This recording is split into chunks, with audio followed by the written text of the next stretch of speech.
Hey guys, my name is Jess, and I'm here to talk to you today a little bit about some different leadership theories.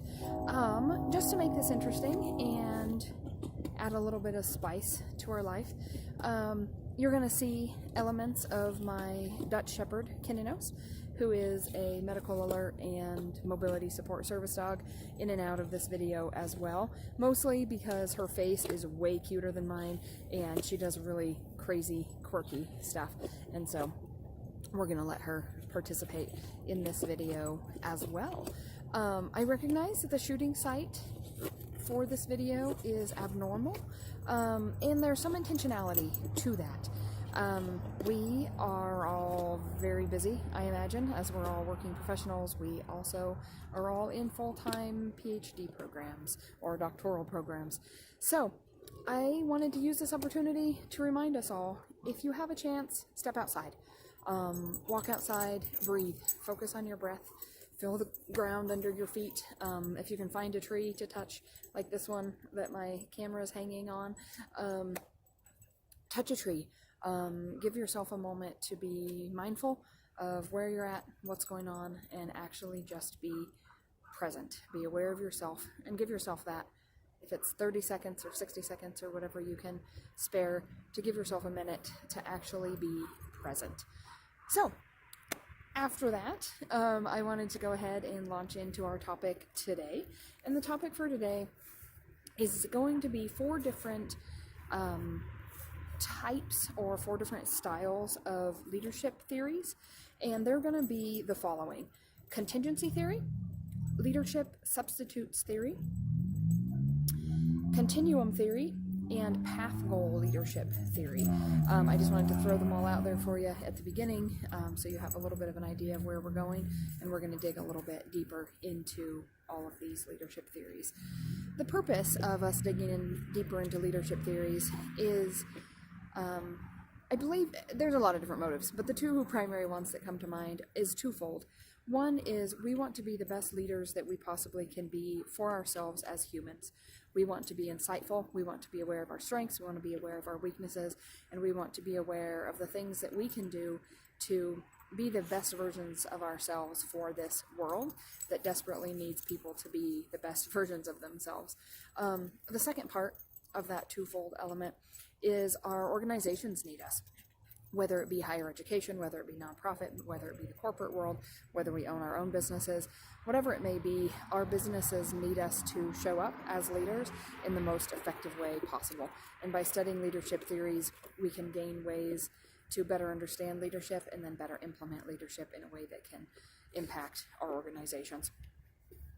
I'm going to start with leadership substitutes theory. This theory is one that has actually gotten a lot of critique, and there's been a lot of pushback and a lot of questioning its validity, questioning how substantial it is, questioning some of the methods they use to initially come up with it.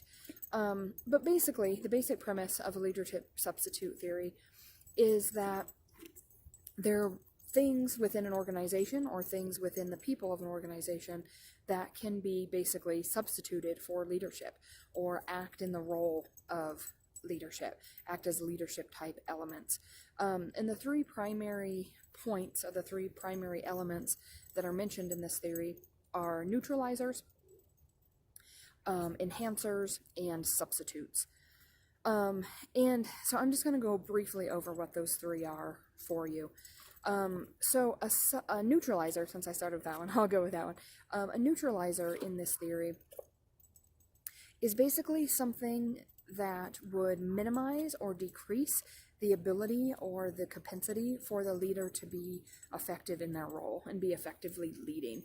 And that could be something like the leader doesn't actually have the ability to provide rewards to their folks. And so that neutralizes or cancels out basically their ability to properly motivate people if they don't have the authority within their organization to provide that for their folks. The next one is substitutes.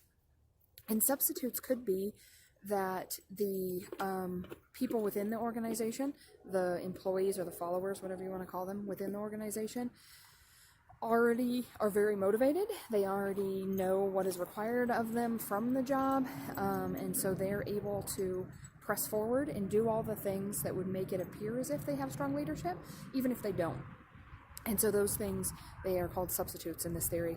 They're literally substituting what normally a leader would provide. They're things that the organization itself in different ways, or the people themselves in different ways, are providing. The last one is enhancers. And enhancers could be, again, different things that would make it easier to lead or easier for an organization to work without a leader. So if the job that you do is one where the people literally perform the exact same duty every single day and they're accustomed to doing that, that could be an enhancer that makes it look as if it's running well without leadership, even if it's not, because that system that's in place is enhancing the ability of the people to work effectively in that type of setting. I'm going to pause a moment here so we can take a bit of a Kendinos break before we move on to our second leadership theory, which is going to be the path goal leadership theory.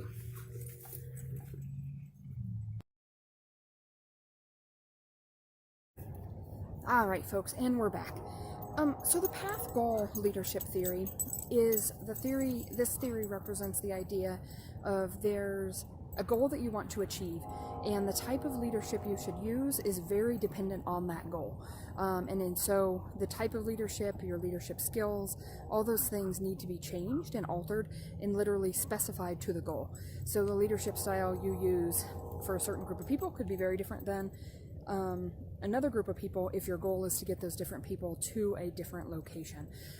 So if your goal for this week is different than your goal for next week, your leadership theory or the style you're going to choose to use would vary differently, or could vary greatly depending upon that goal. This is also a very intentionally chosen theory, is one of the things that stood out to me on this one, is you recognize the goal and then you're making a cognitive choice of how can I best get my people from point A to point B. And so it might be more short-term focused in some regards, but it's very intentional and very direction-oriented for what exact path will get us the best from point A to point B. The next leadership theory we're going to talk about is the continuum theory. This theory looks at, basically, instead of looking at a lot of theories, we'll talk about like a democratic theory or an autocratic theory, and look at those types of things. And the continuum theory basically sees leadership as on a spectrum, so on a line. Like if you were to draw a line in the sky, it would see that most leadership styles are somewhere in the middle of that line in that spectrum. Most aren't far on one end and most aren't far on the other end. Most are in that middle space. And they view it as kind of gray. Like most leadership isn't black and white, it's gray, it's a mix. And so this is a way for us to understand more of the nuances of leadership, that it isn't simply you're in this category or you're in this category, but that most folks are somewhere on that gradient. And if we want to define them, we could define them more as like on a scale of 1 to 10, as opposed to either or type of wording, type of language for understanding. The last theory we're going to talk about today is a contingency leadership.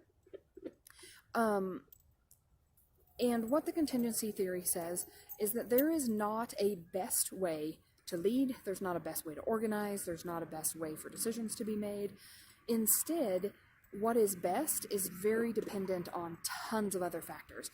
Internal factors for the leader, internal factors of the organization, external factors outside of the leader, and external factors outside of the organization, and also internal and external factors in regards to your employees or those who are following you. So like the continuum theory is a line, and some people are somewhere between 1 and 10. With the contingency leadership theory, it's like you have the entire color spectrum. You have all these pixels of the entire color spectrum, and you could be anywhere on that spectrum, and potentially any of those could be best, depending on who you are as a human and who your organization is and where your organization is looking to go. So I want to talk just a little bit more about the contingency leadership theory. It is a super appealing theory to me for the type of work that I do. I recognize weaknesses in it, but it also feels like it has a lot of strengths. So I'm going to pause just a moment, and then we'll launch into a little of that.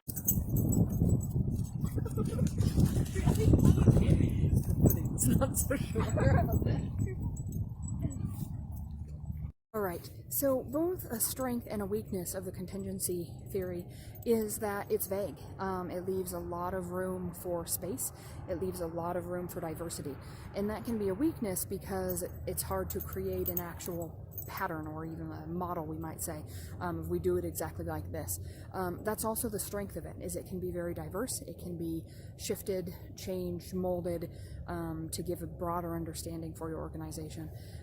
As a professional, I work as a soul care pastor for a very liberal church, and the type of leadership I need to do there is very human focused.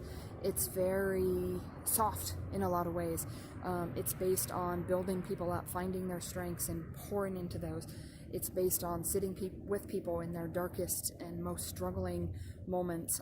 It's about passing no judgment, providing no absolutes, and spending a lot of time just letting people know that they matter, letting people know that they're valued, and letting people know that they belong. And that's a good portion of my role as I'm raising up new leaders in our church setting. I also own my own private practice, counseling practice, and from the business management side of that, it's all data and details. I need to know where I want to put in ads and where I want to have my office space and what that's going to look like and the cost of things, and it's just a lot of very technical, practical things.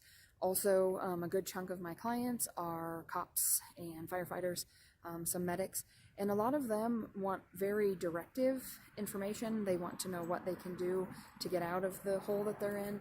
They need me to create spaces that feel very solid for them, that feel like if they press against it, it doesn't move. If they get angry and hit a wall, that no one's scared. So I do a lot of things that are more pushy, more drivey, more hard as far as a leadership style.